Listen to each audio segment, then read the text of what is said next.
Hey everyone, and welcome back to our How to Get Started Vlogging series. This is the final episode. So if you've missed out on the first two, make sure to go to the Sony Alpha Universe YouTube channel and catch up. Again, my name is Jason Vong, and join with me is Vivienne. And in this episode, we're gonna be talking about how to edit your vlog, some of the best practices when it comes to creating thumbnails and titling your videos, and finally, leave you with some words of encouragement to keep that vlogging momentum going. Let's get started. So now that you've shot your vlog, it's time to put everything together. While we can't teach you everything that you need to know about video editing in the short amount of time that we have, we can, however, offer you a bit of guidance on how to approach the edit.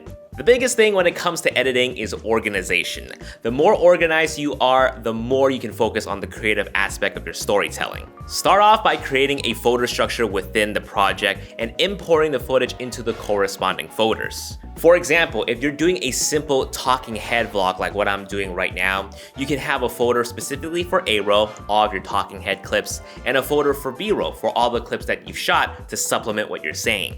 Or if you're doing a travel vlog, you can have folders for the different cities and places that you've been to, or perhaps just the days those clips were shot. The important thing here is to be able to reference a particular clip and pull it out right away when you need it, instead of having to dig through a cluttered mess.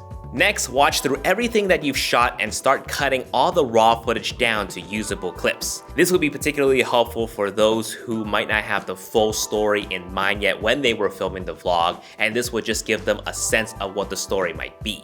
Now, some people like to go into each individual clips and set in and out points for all of the usable sections.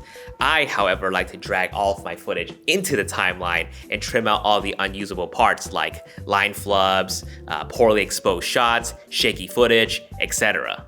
I then also like to color label the different types of clips, separating my A-roll, B-roll, sound effects, music, title cards, and place them in their own layers so at a glance, it would be less confusing for me to identify certain parts of the edit. Now this seems a little extraneous, but remember, every little organization you can do to help you streamline your editing will help you tremendously. So once everything is organized, labeled, trimmed, and sorted out, I then duplicate this timeline with all of my usable clips for backup purposes, in case I mess up somewhere or I accidentally deleted something. After that, we are ready to begin working on our rough cut. From here on out, it's just a matter of piecing your story together and fine-tuning the edit to your satisfaction. Feel free to add text, sound effects, color grade, music, and even special effects to help you personalize your vlogs. Next, we're going to be talking about editing for optimal engagement, the best practices for retaining the audience's attention. If at any part of your edit feels a little drawn out or boring to you, do your best to slim it down or just removing it entirely if it doesn't fit into your overall story. Not that your vlog shouldn't have any slow moments, so long as there's a payoff for your viewers at the end. YouTube actually has a section called audience retention in every single one of your videos, which will give you a good indication where in that video the collective audience watched the most and where they watch the least. So imagine a straight line on a graph that represents the audience's retention and the length of your video. Ideally, you would want the viewer to watch all of your video from beginning to end. However, in reality, this graph will fluctuate a lot. If you see a dip, that usually means the viewers are skipping through that particular part of the video. Now, seeing a dip is perfectly okay, so long as there's a rise again and the majority of the viewers are making it to the end of your video. However, you don't ever want the graph to just dip and flatlines. That usually means the video has lost a lot of attention.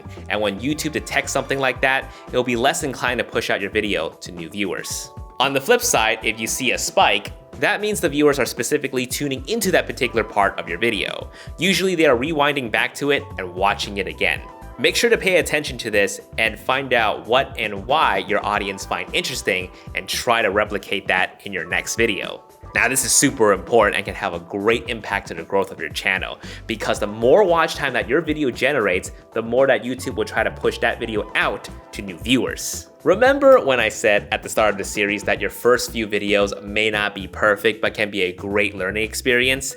This is what I'm talking about.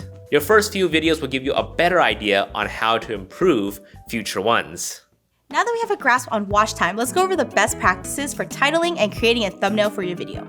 You might have heard the phrase content is king on YouTube.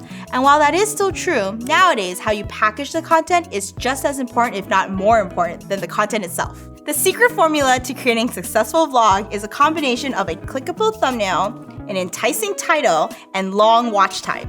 When YouTube detects this, it actually pushes your video out to viewers who haven't seen or are not subscribed to your channel yet. This is how you generate more audience. Now, it's super important that you do not clickbait. This means luring viewers in with misleading thumbnails and titles, because the watch time data actually reflects this, and YouTube will stop suggesting your video to new viewers. Remember what we said in the first episode, you want to foster and answer curiosity. So let's talk about titles first. Save the vague and mysterious titles for later. For now, to grow your fan base, you want to focus on using search engine optimized terms. These are terms that are being widely searched on Google and YouTube, which helps actually put your videos on the first page of the search result, which draws viewers to your video. A great way to get started using these SEO terms is to actually do a couple of searches on Google and YouTube and see what kind of keywords pop up.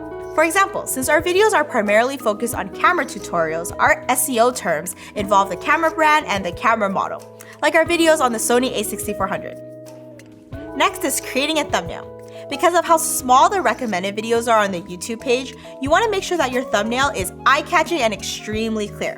You want to maximize as much of the screen real estate as you can. You can add a bit of text or phrases within the thumbnail if it helps to describe the video, but don't clutter it with too much. Remember, you want to entice the viewers by piquing their curiosity when they see your thumbnail, not scare them away. Also, don't be afraid to test different titles and thumbnails for your videos if you notice a stall in view growth. Sometimes the slightest difference in phrasing or the look of a thumbnail can make a huge difference in attracting new viewers. Lastly, some words of encouragement. I've actually been making YouTube videos for more than 10 years now, but it wasn't until the last 4 years that I found success. I've gone through 4 different YouTube channels, made plenty of mistakes in each of them, and ended up in a lot of mental and emotional pitfalls.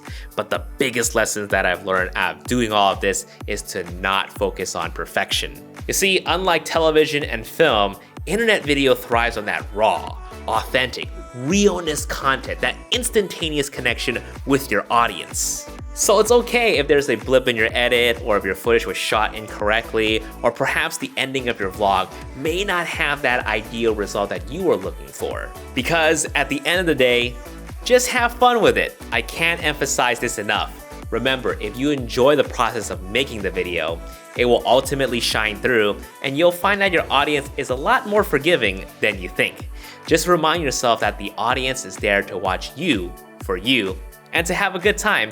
So hopefully this has helped you out, and if it did, let us know in the comments down below. And don't forget to subscribe to the Sony Alpha Universe YouTube channel for more awesome content like this. And come join me and Vivienne on my channel, Jason Vong, for some fun camera content. Everyone, thank you so much for joining us on this series. We hope to see you again very soon. Peace.